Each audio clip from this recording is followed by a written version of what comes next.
Yes, sir. At long last, we are back to talk about that Shaad greatness. Appreciate the love y'all showed on part 1. We are back again with the Shaad's best and worst storylines of season 7, part 2. Talk about some of the best storylines of the season in my opinion, and then go over some of the ones the series could have kept. Now that you get the premise, go ahead and like, comment, share, subscribe. If you on TikTok, go ahead and drop your little follow real quick. It's all free, I promise. Let's go over the first set of character storylines for this video, starting off with Emmett and Keisha. Now, in the first video, I mainly talked about Jada and how the showrunners absolutely blew the fuck out of me giving her cancer again. So now I'm here to talk about her son and daughter-in-law. With Duda finally out the picture, Emmett is in a very calm state to start this season. Man, literally not worried about nothing. He must have forgot this show take place in Chicago. It's no way Duda was the only threat roaming around in the city. But yeah, for the most part, he's chilling with his kids and girlfriend, not wife Keisha, who is now pregnant with their first child. As an individual, I mean, we already know how I feel about him. But anytime I see Keisha and Emmett on screen together, I really do enjoy seeing the ups and downs of their relationship. You see Emmett this season dealing with a pregnant Keisha while she's also helping him out with his kids because one of his baby moms don't want to step up. I ain't gonna say no name, which obviously is gonna produce some type of wedge in the relationship. Emmett does try to calm her down throughout the season. We see him take Keisha to this hotel, away from the kids. I think he had the kids at grandma's house because he definitely didn't have EJ at Alicia crib at any point this season. Keisha gets a call from the nanny watching the kids. Emmett gets tight because Keisha's not giving him enough quality time. Mind you, she's making sure your kids are okay. So this also drives a wedge in the relationship, but then it's later cleaned up throughout the season. I have a conversation that was basically a continuation of what they had in the hotel. Keisha basically breaks down her situation to Emmett, who clearly does not see what she's going through on a day-to-day basis since pregnancy. From that conversation on, my boy Emmett done stepped up. My son was going for the Dad of the Year award before Trick pulled up to his crib and effed his whole day up. Trick pulls up on Emmett, let him know, look, I'm trying to move in on Tiff. I want your blessing for that. Which, looking back, I'm not mad at Trick for doing this. Knowing Emmett, if he found this out by way of the grapevine, he might have swung on Trick and ended up in the hospital. I ain't gonna lie. Ironically, not too far off from what happens in the actual season. Emmett gets to drinking heavy after this, so he's not in the right state of mind when Damien pulls up to his crib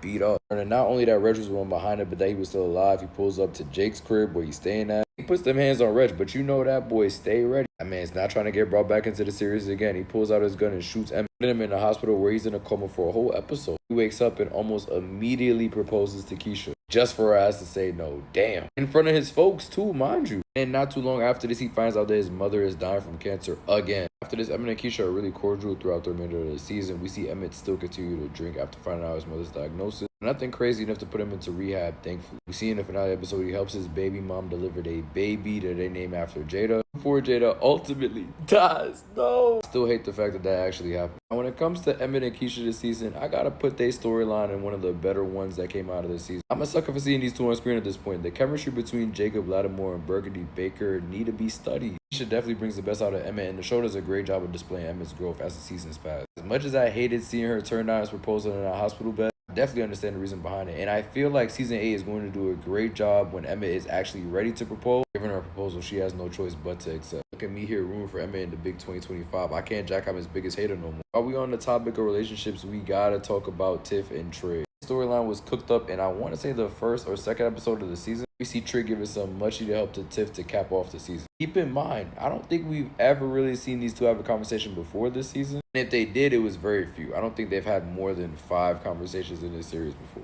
Man, did the show force this relationship down our throat? I'll pause on that, because since when did y'all jack each other like this? I'm not even mad that Trig likes Tiff, because that was a big topic of conversation when this relationship first started. People were talking about, I thought he liked trans women. How does this relationship with Tiff make him like trans women any less? He never once said he didn't like women. I don't even think he ever said he preferred trans women over regular women. He just so happened to have a relationship with 2 trans women throughout the show. That doesn't mean that he cannot have a relationship with someone like Tiff. I was all for it, but then Tiff started messing with Nuka. All of a sudden, she started coming off real feisty to my boy Trip. And in the blink of an eye, she stopped messing with dude. One minute, they had a spoken word where she's resting in his arm, dropping her off at Alicia's crib. They share a kiss before he dips off. Mind you, the same crib that Rob was growing up in. You know, the Rob that died just last season? Yeah, that Rob. Said now that his brother returned, the brother who, mind you, if they only had like 5 conversations ever in the show before season 7, I don't remember a single time Tiff and Reg ever interacted. Mind you, both of these characters go back to season 1. Reg was in the series a whole 2 seasons before they took him out, and they didn't even have a conversation in this season. And for some odd reason, Tiff want to get mad that he did not tell her that his brother was still alive. Just looking for reasons to get upset. My son was literally just singing at work, and she had an issue with it. Talking about why are the shelves restocked? I don't pay you to sing, I don't pay you to think, I pay you to do your work. Like, damn, where is this coming from? Don't even get me started on their journey to the hospital to deliver this baby. For some reason, Tiff had this man go to Alicia's house to secure a picture of her and Rob so that he could be there in a figurative sense when she delivers the baby. I'm not mad at that. Oh, yes, I am mad at the fact that they went back home. You don't have a picture of Rob on your phone? Like, why would you risk even going back to the house? That doesn't make no sense to me. We get not one heartfelt scene between Tiff and Trig in this whole episode. Despite the fact that my boy is literally driving in, and I kid you not, an hour plus traffic look like in this episode. Literally was the one to deliver your baby. I don't even think we heard her say thank you at any point. But this is who she want to step with. Before I move on to Tiff and Nuck, if that wasn't obvious. Tiff and Trig originally, like first half of the season, would have been on the better storylines of the season. But Tiff just unnecessarily doing Trig so foul. I gotta move it to worst storyline. What was the point in them even talking if she was just gonna end up doing my boy like that? And then to pay some for his troubles, he ended up getting locked up at the end of the season. Like, they just do not mess with Trig. First, you take away his councilman status. They get him locked up over some shit he didn't even do. The audacity of these showrunners. Alright, now we're gonna talk about Tiff and Nuck. This storyline started not too long after Tiff and Trig started talking. These are another two characters that have barely ever interacted throughout the show. Tiff has probably had less conversation with Nuck than she has with Trig, actually. She does know Nuck. She knows that Rob used to work with Nuck. She knows that Nuck held Rob at gunpoint, begging this man to join their weed operation because he told her. She also knows that Alicia killed his cousin earlier on in the season's A, believing that he was the one responsible for Rob's death, which Alicia later tells Tiff she don't even believe she killed the right person. And you yourself admitted you too don't think Alicia killed the right person. Just for the actual killer of your baby father to be standing right in your face when you telling him that. And a few seconds before, he tried to kiss you. Them showrunners just disrespectful as hell. They was writing anything this season. I'm gonna say this now because I don't know if I'm gonna say it later. For at no point this season at all, for Tiff to never think that Nuck had anything to do with Rob's death, knowing their history is just weird as hell. For this not to be brought up in the season finale, to me, is a missed opportunity. Now we gotta waste time focus on it in season 8. But when talking about their relationship, I must admit, that shit trash, dog. Ain't nothing to talk about. I don't know who on the staff allowed them to put this storyline out, but I hated it. Anytime I see Nuck and Tiff on screen, I just internally vomited. Not only because I know Nuck did Rob foul, but just because, in my opinion, Tiff and Trig work so much better. Like, what is it about Nuck that's really turning you on, Tiff? Explain it to me. He has nothing going on. He's a gangster that don't want to be a gangster for real. He's a fucking killer. He was working right alongside dude. You don't think this man got bodies on him? He was messing with Emmett and Rob. You don't even mess with gangsters like this. But you willing to change that narrative for Nuck of all people? Fucking with Nuck over Trig, a whole ex-councilman? I don't know. Tiff lost the plot too many times for me this season, but it is what it is. This is a hell storyline. So I tried finding a picture of Tracy and Keith to keep it in the spirit of relationships as I've been doing in this video. I couldn't find a pic of them together, probably because they shared limited screen time together despite the fact that they was in some type of situationship. But obviously, any storyline with Tracy in it is going to be a trash storyline. Same with her and Charles. And it's really the fact that Tracy ended up leaving. Like, I know I'll be giving Tracy a lot of hell in these videos, but bro, what was even the point of setting this up? I mean, you set up not one, but two whole unnecessary relationships for Tracy. Tracy of all characters, mind you. Just to then write her off the show, like, what were y'all cooking with this? I mainly just want to talk about Papa and Lene's short storyline this season. I can't find a picture of just two of them online, so here we are. I'm definitely glad the show did not cook with this little potential relationship between these two. I know I'm not dragging it. That car ride energy them two was giving off, I don't know. It's like a what could have been type of you know, the Shaad, they really run with what could have been. They'll make that shit into a reality real quick. So honestly, the verdict's not even out in terms of if Papa and Lene could actually be a thing down the road. Bakari's still very much with us though, so I definitely do not see that happen. If he keep running with Nuck though, Papa might have an opportunity to slide. But yeah, that was a little short L storyline. Storyline between Bakari and Lene this season.